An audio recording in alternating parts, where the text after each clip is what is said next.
In early July 2025, remnants of Tropical Storm Barry unleashed catastrophic flash floods across Texas's hill country, resulting in over 120 fatalities and leaving more than 160 individuals missing. The Guadalupe River surged with unprecedented speed, inundating communities and summer camps, including Camp Mystic, where 27 campers and counselors lost their lives. In the aftermath, a pressing question emerged: could this devastation have been prevented?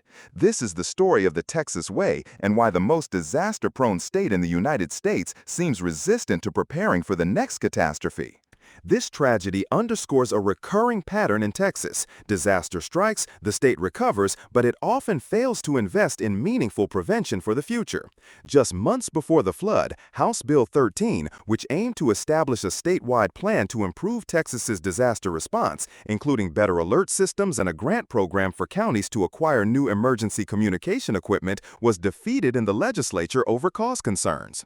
A local official admitted that while warning systems were considered, the idea was rejected because taxpayers won't pay for it. This isn't an isolated incident. Consider Winter Storm Uri in 2021. A massive freeze crippled the state's independent power grid, leaving millions in the dark and cold. More than 200 people died. In the years since, the state has made some efforts to weatherize the grid, but as of 2025, the grid operator still warns of a high chance of rolling blackouts in a similar storm.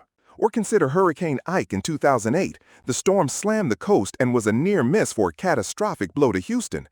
Experts have since called for a massive coastal barrier, the Ike Dike, to protect the region. 17 years later, the project, estimated to cost billions, has secured only a tiny fraction of initial federal funding and remains mostly on the drawing board. So, why does this happen? The answer lies in a philosophy sometimes called the Texas Way. It's a political ideology that champions rugged individualism and a deep skepticism of government spending and regulation. As one political scientist notes, Texas leaders often see disaster preparedness as a path to more taxes and government overreach, which runs counter to their core beliefs. This ideology is intertwined with widespread skepticism about climate change among the state's top leadership. Governor Greg Abbott has a history of avoiding the words climate change, even after major weather events. The official platform of the Texas Republican Party explicitly states its opposition to environmentalism or climate change initiatives and supports reclassifying carbon dioxide as a non-pollutant. This resistance is reinforced by the immense political influence of the fossil fuel industry, which, through large campaign donations, discourages regulations that could impact its business. The stakes for Texas could not be higher. It is the most disaster-prone state in the nation, having experienced hundreds of federal disaster declarations since the 1950s. Its geography makes it vulnerable to nearly every type of extreme weather, from hurricanes and floods to droughts and wildfires. Climate change is amplifying the frequency and intensity of these events. On top of these risks, Texas has seen explosive population growth, adding nearly 5 million residents since 2010. This boom puts more people and property in the path of danger and strains resources. Yet planning has not kept pace.